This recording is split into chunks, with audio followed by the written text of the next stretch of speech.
पश्चाताप एक ऐसा भाव जो हमें कभी आगे नहीं बढ़ने देता।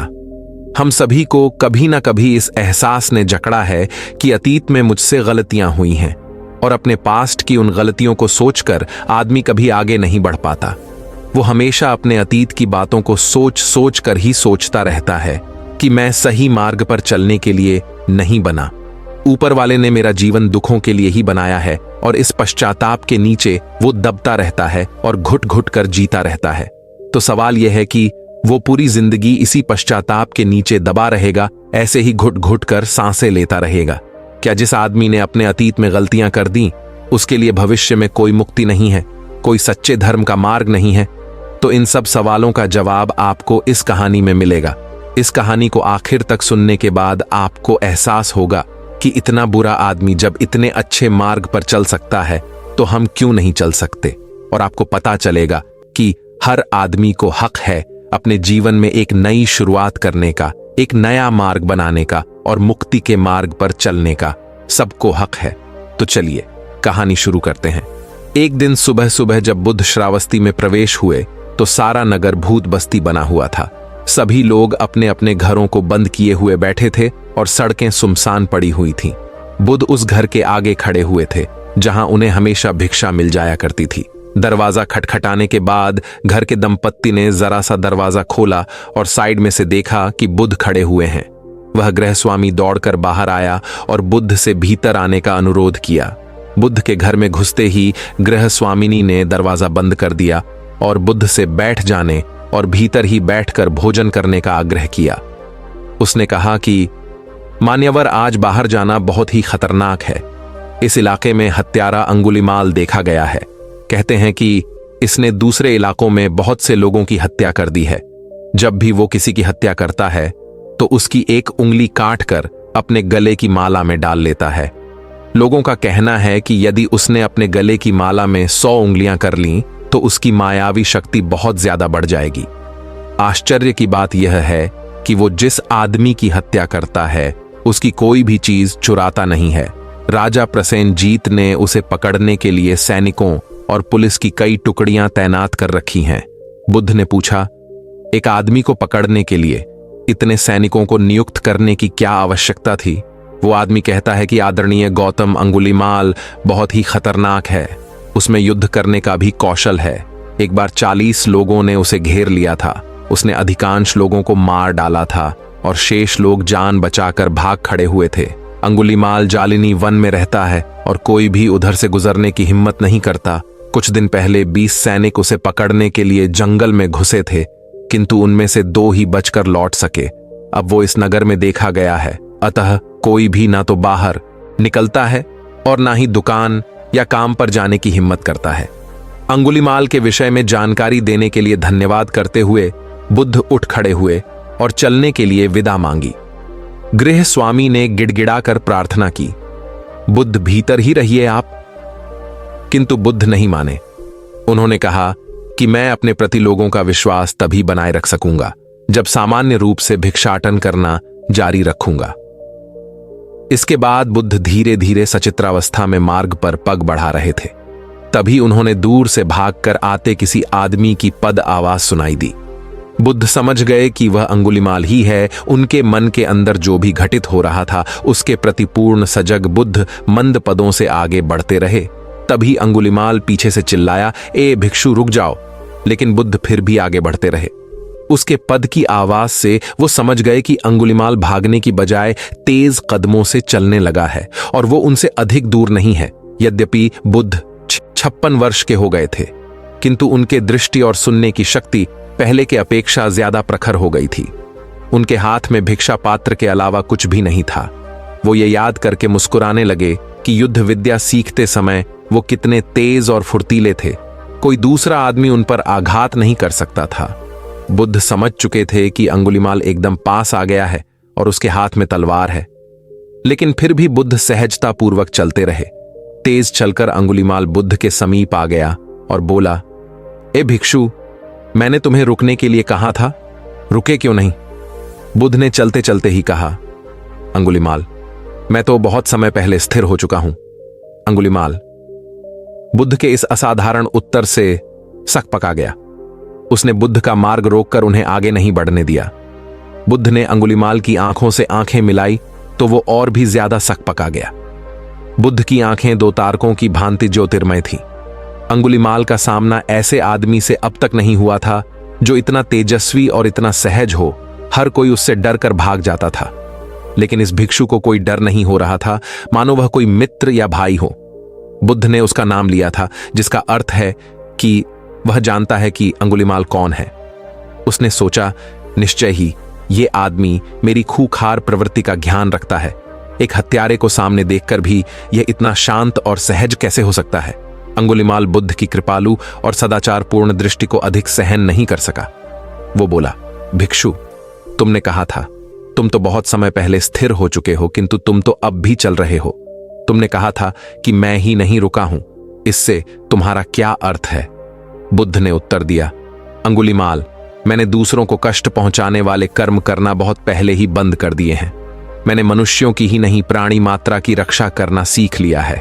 अंगुलीमाल, सभी प्राणी जीवित रहना चाहते हैं, सभी को मृत्यु का डर लगता है। हमें करुणापूर्ण हृदय और प्राणी मात्रा की रक्षा करने की भावना जगानी चाहिए। अंगुलीमाल ने कहा, मानव के साथ प्रेम नहीं करता, तब मैं लोगों से प्रेम क्यों करूं? मनुष्य निर्दयी और धोखेबाज होते हैं। मैं तब तक चैन से नहीं बैठूंगा जब तक सबको मार ना दूं। बुद्ध ने सहज कहता से कहा, अंगुलीमाल, तुमको लोगों के हाथों बहुत कष्ट उठाने पड़े हैं। कभी कभी तो मानव बहुत ही क्रूर हो जाता है। यह क्रूरता अज्ञानता, घृणा और द्वेष के कारण होते हैं, किंतु लोग समझदार और करुणा से भी पूर्ण होते हैं। तुम कभी किसी भिक्षु से मिले हो? भिक्षुओं ने अन्य सभी प्राणियों की रक्षा करने की प्रतिज्ञा ली होती है। उन्होंने इच्छाओं, घृणा और अज्ञान पर विजय प्राप्त करने का वचन लिया होता है। भिक्षु का ही नहीं, अन्य लोगों का जीवन भी समझदारी और प्रेम पूर्ण हो सकता है। अंगुलीमाल, यदि संसार में क्रूर आदमी होते हैं तो अन्य प्रकार के लोग भी होते हैं। अंधे मत बनो। मेरा धम्म मार्ग क्रूरता, अज्ञानता, घृणा के मार्ग पर तुम चल ही रहे हो। इसके स्थान पर तुम्हें क्षमा, ज्ञान और प्रेम का मार्ग चुनना चाहिए। इन बातों ने अंगुलीमाल के हृदय में कुछ कुछ पैदा किया, लेकिन इतने सालों से जो वह जीवन जी रहा था उस पर फिर से हावी हो गया। उसने आक्रोश में आकर कहा कि ऐ भिक्षु, तू जानता नहीं है मैं कितने लोगों को मार चुका हूं, मैं कितना बड़ा हत्यारा हूं। इस इलाके के लोग तुम्हें बता देंगे मैं 100 लोगों को मारने की प्रतिज्ञा लेकर जी रहा हूं और मेरा अगला शिकार तुम ही होने वाले हो। इस पर बुद्ध ने सहज भाव से कहा कि अंगुलीमाल, तुम उस पेड़ को देख रहे हो? अंगुलीमाल ने कहा कि इसमें क्या खास बात है? बुद्ध ने कहा, इसकी शाखा को तोड़ना तो बहुत आसान है। वह तो कोई भी तोड़ सकता है, एक बच्चा भी तोड़ सकता है, लेकिन उसको जोड़ना हर किसी के बस की बात नहीं है। तुम अपने आप को सबसे अलग आदमी समझते हो, लेकिन तुम लोगों को मारते हो, और मारना तो बहुत सामान्य सी बात है। कोई भी चाकू या छुरी लेकर किसी को मार सकता है, लेकिन किसी आदमी के प्राण बचाना यह सच में एक अद्भुत बात होती है। अगर तुम अलग होना चाहते हो तो लोगों की रक्षा करो, उनके प्राण बचाओ, ना कि उनके प्राण लो। अंगुलीमाल भिक्षु के शब्दों से बहुत प्रभावित हुआ, किंतु उसके दिमाग में उलझन पैदा हो गई। उसे लगा जैसे उसे चीर कर खोल दिया गया हो और उसके घाव पर नमक लगा दिया गया हो। बुद्ध के मन में ना तो घृणा थी और ना तिरस्कार भाव। बुद्ध अंगुलीमाल को इस प्रकार देख रहे थे जैसे वह उस आदमी को आदर का पात्र समझ रहे हों। अंगुलीमाल ने पूछा, तो तुम भिक्षु गौतम हो, जिसे लोग बुद्ध कहते हैं? बुद्ध ने स्वीकीर्ति सूचक सर हिलाया। अंगुलीमाल ने कहा, कितने दुर्भाग्य की बात है कि मेरी आपसे भेंट से पहले नहीं हुई। मैं विनाश के मार्ग पर बहुत आगे बढ़ गया हूं। अब मेरे लिए उस स्थान से लौट पाना संभव नहीं है। बुद्ध ने कहा, नहीं अंगुलीमाल, अच्छा काम करने के लिए कोई भी समय विलंब पूर्ण नहीं होता। मैं क्या अच्छा काम करने योग्य रह गया हूं? बुद्ध ने कहा कि घृणा और हिंसा के मार्ग पर चलना बंद करो, यही सबसे बड़ा काम होगा। अंगुलीमाल, दुख सागर बहुत विशाल है, किंतु पीछे की तरफ देखोगे तो किनारा दिखाई दे जाएगा। अंगुलीमाल ने कहा, गौतम, यदि मैं चाहूं भी तो पीछे नहीं मुड़ सकता। मैं जो कुछ कर चुका हूं उसके बाद मुझे कोई भी शांतिपूर्वक नहीं रहने देगा। बुद्ध ने अंगुलीमाल का हाथ पकड़ लिया और कहा, अंगुलीमाल, यदि तुम अपनी घृणा त्याग दो और सद्धर्म के मार्ग का अध्ययन करो और अभ्यास करो तो मैं तुम्हारी रक्षा करूंगा। नए सिरे से जीवन यापन और दूसरों की सेवा करने की प्रतिज्ञा करो। इस सहजता से जाना जा सकता है कि तुम आदमी हो। मुझे इसमें तनिक भी संदेह नहीं है कि तुम निर्वाण के मार्ग पर सफल हो सकोगे। इस पर अंगुलिमाल ने कहा कि हे बुद्ध, आप तो मुझे अपनी शरण में ले लेंगे, लेकिन यहां के राजा मुझे मृत्यु दंड दिए बिना नहीं मानेंगे। मैंने इतने लोगों की हत्याएं की है, क्या उसकी सजा मुझे नहीं मिलेगी? इस पर बुद्ध ने कहा कि ये सब तुम मुझ पर छोड़ दो, मैं तुम्हारी रक्षा करूंगा। अंगुलिमाल ने बुद्ध के समक्ष नमन किया। उसने अपनी पीठ पर बंधी तलवार खोलकर जमीन पर रख दी और बुद्ध के चरणों में प्रणत हो गया। उसने अपने हाथों से अपना मुंह ढककर सिसकना आरंभ कर दिया। बहुत देर बाद उसने सर उठाया और बुद्ध से कहा, मैं कुमार्ग छोड़ने की प्रतिज्ञा करता हूं। मैं आपका अनुसरण करूंगा और करुणा का पाठ आपसे सीखूंगा। मैं आपसे प्रार्थना करता हूं कि मुझे अपना शिष्य बना लें। उसी समय वहां बुद्ध के दूसरे भिक्षु भी पहुंच गए। उन्होंने बुद्ध और अंगुलिमाल के चारों ओर घेरा बना लिया। बुद्ध को सुरक्षित और अंगुलिमाल को प्रवज्य लेने के लिए उद्यत देकर उनके हृदय आनंद से भर उठे। बुद्ध ने अपने एक भिक्षु से भिक्षुओं के कपड़े और अन्य वस्त्र देने को कहा। उन्होंने एक दूसरे भिक्षु से कहा कि पास के घर से कुछ उस तरह मांग लो जिससे अंगुलिमाल के सर के बाल उतार सकें। अंगुलिमाल को वहीं पर तत्काल प्रवज्य दे दी गई। उसने नमन किया और बुद्धम शरणम गच्छामि, धम्मम शरणम गच्छामि और संगम शरणम गच्छामि के शब्दों का उच्चारण किया। अगले 10 दिनों तक भिक्षुओं ने उसे ध्यान करना सिखाया और भिक्षाटन की पद्धति समझाई। इसके बाद एक दिन बुद्ध श्रावस्ती में भिक्षाटन के लिए गए हुए थे। उनके साथ अंगुलिमाल सहित अन्य भिक्षु भी थे। नगर द्वार पर उन्होंने राजा प्रसन्नजीत को देखा, जो सैनिकों के एक दल के साथ घोड़े पर सवार थे। राजा और सेनापति पूरी तरह से युद्ध की तैयारी के साथ थे। राजा ने जब बुद्ध को देखा तो घोड़े से उतरकर उन्होंने बुद्ध को नमन किया। बुद्ध ने पूछा, महामहिम, क्या कुछ घटित हो गया है? क्या किसी दूसरे राज्य की सेना ने आपके राज्य पर आक्रमण कर दिया है? राजा ने उत्तर दिया कि कौशल राज्य पर किसी ने आक्रमण नहीं किया। मैंने यह सैनिक हत्यारे अंगुलिमाल को पकड़ने के लिए इकट्ठे किए हैं। वो बहुत ही खतरनाक आदमी है। अभी तक कोई उसे पकड़ नहीं सका है। वो 2 सप्ताह पूर्व नगर में देखा गया था। मेरी प्रजा अब भी उसके डर में जी रही है। बुद्ध ने कहा कि क्या आप सुनिश्चित हैं कि अंगुलिमाल इतना भयंकर है? राजा ने कहा, बोधिसत्व, अंगुलिमाल प्रत्येक पुरुष, स्त्री और बालक के लिए खतरा है। जब तक मैं उसे ढूंढकर मार नहीं दूंगा, चैन से नहीं बैठूंगा। बुद्ध ने पूछा, यदि अंगुलिमाल अपने किए पर पश्चाताप करे और कभी हत्या न करने का वचन दे, यदि वो भिक्षु बन गया हो और सभी प्राणी मात्र का आदर करने लगा हो, तब भी क्या पकड़कर मार डालने की आवश्यक रह जाएगी? राजा कहता है, गुरुवर, यदि अंगुलिमाल आपका शिष्य बन गया है और हिंसा त्यागने का शील अपना लिया है, यदि वो भिक्षु का शुद्ध एवं हानिकारक जीवन जी रहा है, तो मेरी प्रसन्नता की कोई सीमा नहीं। मैं न केवल उसको जीवन दान दूंगा, वरन उसे मुक्त भी कर दूंगा। मैं उसे कपड़े, भोजन और औषधियां प्रदान करूंगा, किंतु मैं नहीं समझता कि ऐसा हो सकेगा। बुद्ध ने अंगुलिमाल, जिसका नाम अब अहिंसक हो गया था, उसकी ओर संकेत किया, जो उनके पीछे ही खड़ा हुआ था, और कहा, यह भिक्षु और कोई नहीं, अंगुलिमाल ही है। इसने भिक्षु के शीलों का आचरण करने की प्रतिज्ञा कर ली है। पिछले 2 सप्ताहों में यह एकदम दूसरा ही प्राणी बन गया है।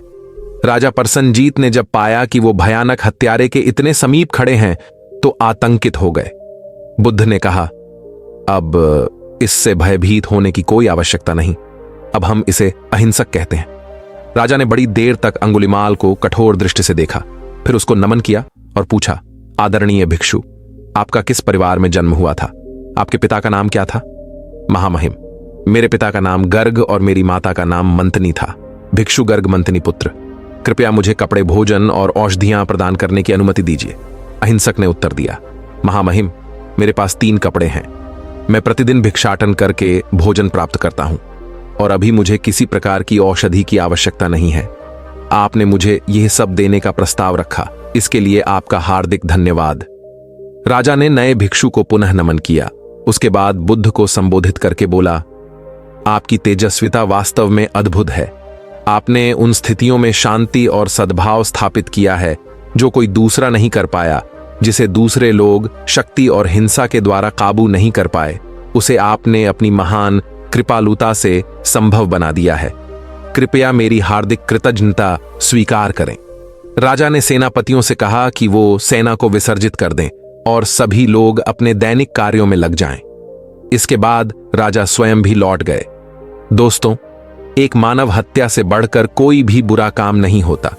मानव हत्या हमारे कानून में, हमारे संविधान में सबसे ऊंचा बुरा कर्म माना जाता है। उसके लिए सबसे कठोर दंड निर्धारित किए गए हैं। जब अंगुलीमाल जैसा इतना खतरनाक हत्यारा अपने उस कर्म को छोड़कर अपने उस मार्ग से परे हटकर सद्भाव के मार्ग पर चल सकता है, सत्य के मार्ग पर, मुक्ति के मार्ग पर चल सकता है और अपने आप को बिल्कुल विपरीत में बदल सकता है, तो हमने तो ना किसी की हत्या की है और ना ही किसी के साथ कोई बुरा काम किया है। तो हम छोटी छोटी गलतियों को लेकर, छोटी छोटी अपने अतीत की बीती हुई छोटी गलतियां जो अब कोई मायने नहीं रखती, उन गलतियों से पश्चाताप में डूबकर अपना भविष्य, अपना आगे का मार्ग खराब कर देते हैं। इसके विपरीत ये होना चाहिए कि हमें अपने आगे का मार्ग सुनिश्चित करना चाहिए और हमें यह सुनिश्चित करना चाहिए कि हमारा आगे का मार्ग एकदम सद्भाव, स्पष्ट करुणा और मुक्ति की तरफ बढ़े। तो मिलते हैं अगली कहानी में, तब तक के लिए अपना ख्याल रखें।